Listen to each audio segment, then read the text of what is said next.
গত ৫ আগস্ট সরকার পতনের পর বিক্ষুব্ধদের দেয়া আগুনে পুড়ে যায় বরিশাল সিটি কর্পোরেশনের এনেক্স ভবন। ব্যবহারের অনুপযোগী হয়ে পড়েছে ৪ তলা এ ভবনটি। পড়ে গেছে গুরুত্বপূর্ণ কাগজ, সরঞ্জাম, নথি ও ঔষধ। থমকে আছে শিশুদের টিকাদান ও মশক নিধন কার্যক্রম।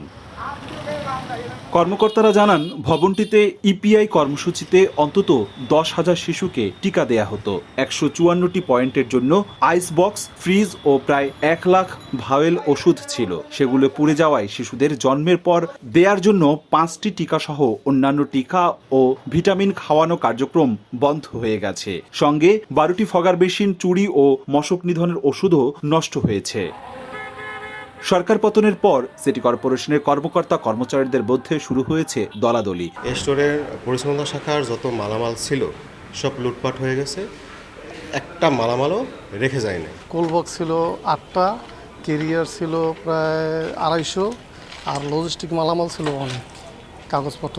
অর্ধেক পাউডারে দ্বিগুণ উজ্জ্বলতা। নতুন রিন অ্যাডভান্সড অর্ধেক পাউডারে দ্বিগুণ উজ্জ্বলতা।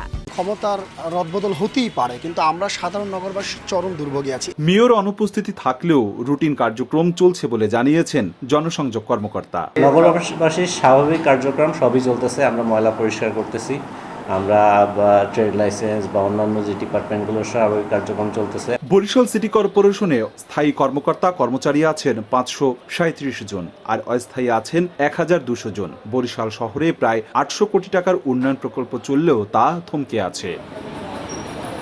অপূর্ব অপু, সময় সংবাদ, বরিশাল।